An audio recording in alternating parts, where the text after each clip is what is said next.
From churches haunted by dangerous sea captains to the most haunted place in England, here are the top 5 scary churches you should pray before entering part 2. Number 5 on this list is the Old Post Chapel. This chapel is located in the Arlington, Virginia cemetery and is definitely one of the most haunted churches in the world. The Arlington Public Library writes, the Old Post Chapel was commissioned by Major George Patton Jr. in 1933 when he toured the chapels on the grounds of the Walter Reed Hospital. Patton told Post Commander Colonel Kenyon Joyce that the new chapel should combine the functions of a principal chapel with those of a mortuary chapel in one building. Workers broke ground in February 1934 and the chapel was officially dedicated on April 21, 1935, where it was known for its attractive spire and intricate stained glass windows. The chapel serves as a place of worship for the community, a wedding chapel, and a place of final honors for those laid to rest at Arlington National Cemetery. Many fallen service members have lain in wait in the Old Post Chapel for their final trip, and it's allowed family members to grieve in private. So it's unsurprising that many active duty service members have reported hearing disembodied voices and footsteps in the chapel when they've been there alone. Locked doors have unlocked themselves and opened on their own. Canine units patrolling with service people will refuse to go into the building and bark at the door, especially at night. And visitors describe a young grief-stricken woman dressed in white who waits for her sweetheart. Rumors are that she threw herself from the bell tower, which remains locked to this day. So what really sticks out to me there, guys, about that excerpt is the canine units. Dogs not wanting to go into this place because they're scared. You ever notice how animals can get skittish when a big storm is coming or something like that? Well, they sense these things and they pick up on stuff that humans just don't. I personally imagine that they probably have a similar ability with spiritual presences or anything of that nature. Also, considering how many people have been laid to rest here, it's no wonder why this place would be as haunted as people are claiming it to be. If you're going, then definitely pray before entering, but don't be scared to just avoid it altogether either. Number 4 on this list is the Abbaye De Mortemer. This abbey was a whole thriving community at one point, but now it's a total ruin of its former self. For the purposes of this video, we're going to be zeroing in on the place of worship that they had at this spot and looking at how haunted that is. And let me tell you, it's pretty freaking haunted. In the 15th century, this place was booming and one of the brightest communities in France. It really looked like it was on the come up. But fast forward 200 years later and things had really fallen off. Greed had taken over and the men who were in charge were far more interested in their personal gain than the growth of this place. People started leaving and things started to wear and tear with time. Eventually there got to a point where there were only a handful of monks still there living under the leaky roof of this abbey. Well, in 1790 they met a very grim and sick fate. This was the time of the French Revolution and religion was very much out of favor. A group of revolutionists swept through the area and believing that the monks had some sort of treasure hidden here, they took them into the cellar and they killed them. The manner to which these men died was brutal. Because of this, it's believed that their spirit still clings to the ruins of this place. Future owners of this location had many run-ins with ghosts and even had to perform some exorcisms in their time being there. There have also been reports of werewolves and other demonic creatures here. The monks are by far the most spotted poltergeists though. The crazy thing is that apparently they aren't that evil.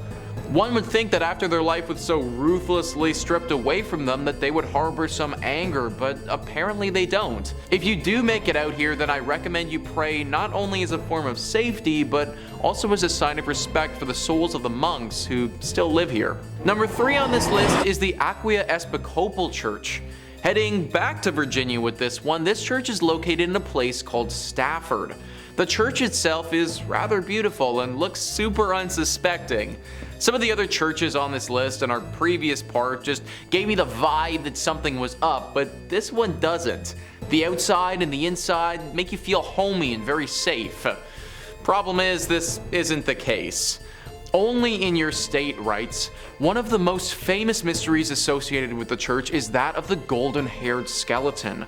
No one knew about the death of the woman who was murdered inside Aquia until her skeleton was later discovered in the Beftrey, and her hair was later discovered in the Belfry.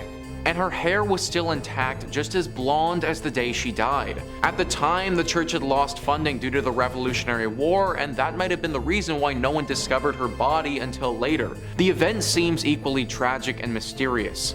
It's been said that bloodstains from the murder remained on the floorboard for nearly 100 years until it was replaced altogether with concrete.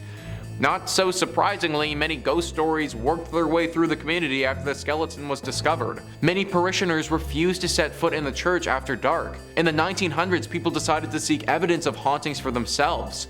Many returned with chilling tales of having encountered an unfriendly presence. Even today, there's plenty of paranormal activity associated with the church grounds. Many visitors have reported hearing footsteps running through the graveyard accompanied by the sound of a violent struggle.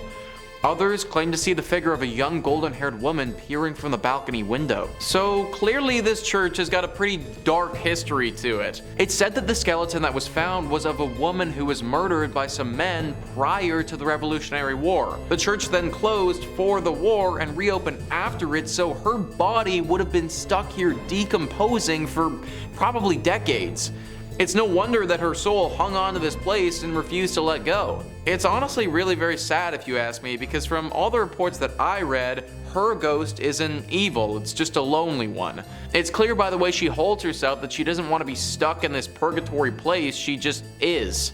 Similar to our monks, you should pray as a sign of respect before entering this church if you do ever go. Number 2 on this list is the Borley Rectory. This is sometimes referred to as the most haunted place in all of England, so it definitely deserves a spot on our list. The Rectory, which for those who don't know is a Church of England, was built in 1863. For a bit over 50 years, nothing out of the ordinary or spectacular happened here. It was just a normal rectory. The horror stories didn't take place until 1929. A journalist named V.C. Wall was with a photographer in the woods nearby the rectory taking pictures one evening when they saw the weirdest thing. Apparently from the outside, the rectory looked as if it had a light on within it, but the second that you walked inside, that light disappeared.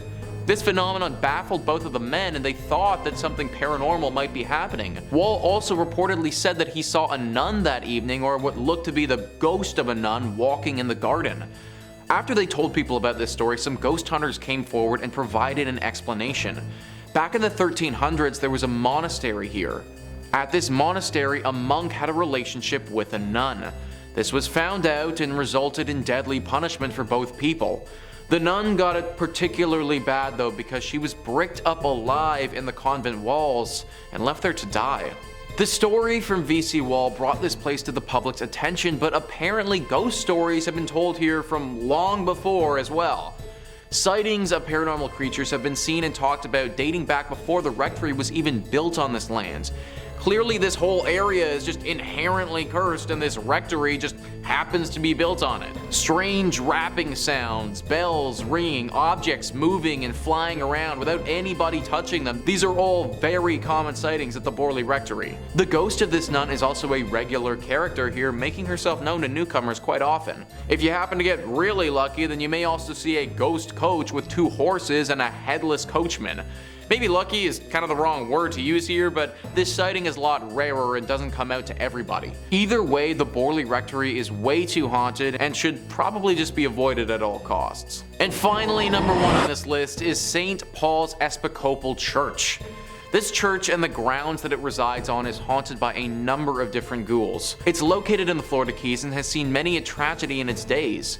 Whether it be a hurricane, a great fire, or other natural disasters, this church has pretty much been through it all. Ghosts and Gravestones writes, "The most well-known haunt of St. Paul's Church Cemetery is that of a man in 19th century attire who appears as a flimsy white vapor.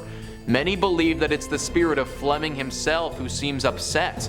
Is it because his gravesite was disturbed so many times throughout the years by all the reconstructions? Nobody knows for sure, but his apparition has startled many. Another spirit that seems to roam the graveyard is a sea captain who appears to take great pleasure in frightening visitors. And beware of the ghost of a man who was legendary for driving the pirates out of Key West. His spirit is angry and ready to taunt, and those who've encountered his apparition say that even on a day when the weather is calm, violent winds come rushing through a tree that sits right next to his grave." John Fleming, the ghost that they talk about there, was the initial owner of this land and died on the property.